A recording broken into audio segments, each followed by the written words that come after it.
Hello, my name's Cate and this is my little dog Doug. He and I both volunteer through Pug Therapy and we're going to read you a story today. It's one of Doug's favourites and it's called The Great Dog Bottom Swap and it's by Peter Bentley and Mel Matsuoka. It's a funny story and it's one of Doug's favourites. The day had arrived for the dog's summer ball. All the dogs in the world were lined up in the hall, where a sign on the door said, "Now, please be so kind as to keep your coat on, but remove your behind. Please hang up your bottom on one of the pegs and remember, no growling or cocking of legs." Goodness, Doug, lots of rules. Here we are, all of them there. Goodness, how many there are. And look at them there, reading the signs.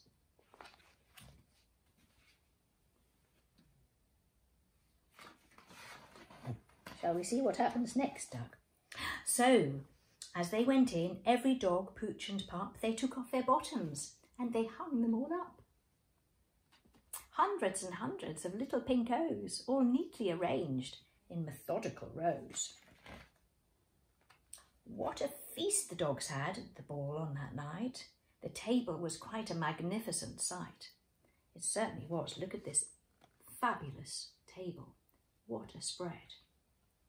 They dined on fresh giblets and dog biscuit stew, with slippers and old dug-up sheep bones to chew. Then doggy chalk ices, all creamy and brown, and fresh puddle water, Doug, to wash it all down. Fresh puddle water. I think, Dougie, that would be like your champagne.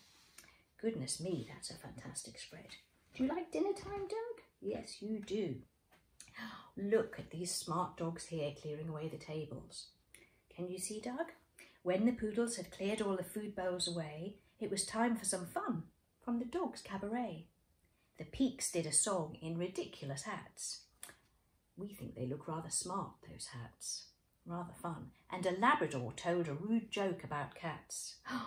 What a cheeky dog. What a cheeky dog, Doug. Then Coco the Conjurer got a huge laugh by pretending to saw a Dalmatian in half. And now, Coco said, to great woofs of applause, it's time for the dancing, so up on your paws. You like dancing with big sis Molly Dog, don't you? Look at us, said an overexcited young hound, as he whisked a fox terrier clear off the ground. Watch out, cried a sensible boxer named Clive, as the hound and the terrier started to jive. They swirled and they twirled even faster and faster until, oh, dogastrophe! What a disaster! The twirling was more than the Afghan could handle, and suddenly he tripped and knocked over a candle. What do you think's going to happen next? Knocking over a candle? We shall see. Oh, dear. Which fell on the curtains, which promptly caught fire, being old and quite cheap, sending flames ever higher. Some dogs broke the rule that forbade hind leg cocking, but the fire soon spread with a speed that was shocking. Look at these dogs here, like little fire engines, and still they can't put the fire out. Look, Doug. Don't panic, barked Clive in a great fit of passion. Let's all try to leave in an orderly fashion. But that was an order they chose to ignore, as they scurried and scuttled like heck for the door.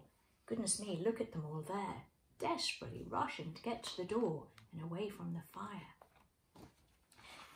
As the last dog shot out of the hall with a bark, the lights all went and the whole place went dark.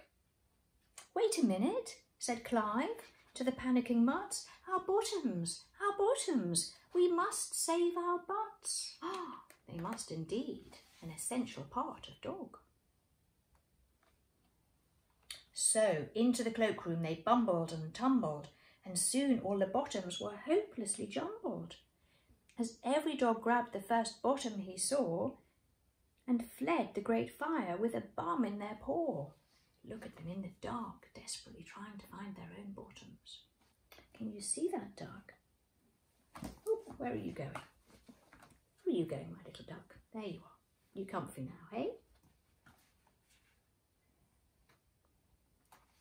Luckily, every dog got out alive, and no one was caught by the fire except Clive and some others whose tails had been singed all away, which is why all those dogs have no tails to this day.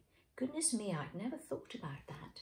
So if you see a dog without the tail, that's maybe why.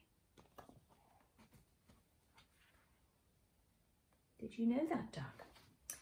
And all the dogs' bottoms were rescued as well, but because of the darkness, no doggy could tell whose bottom was whose in the panic and scrum.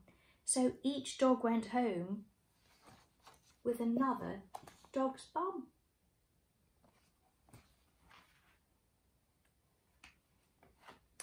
And ever since then, when a pair of dogs meet, in the park or the playground, the woods or the street, each dog gives the other dog's bottom a sniff to see if it has a particular whiff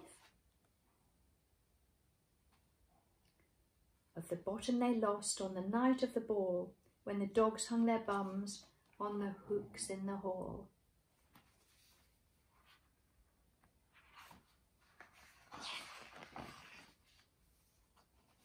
And there they all are. We didn't know that, did we, Dougie? Maybe you did, but I didn't. And that's why, when you puppers all get together in the park and sniff each other's bottoms, you're trying to find your lost bottoms from the fantastic ball. Well, we hope you enjoyed that story. We did. So thank you for listening. Bye-bye from me, and bye-bye from Dougie Dog.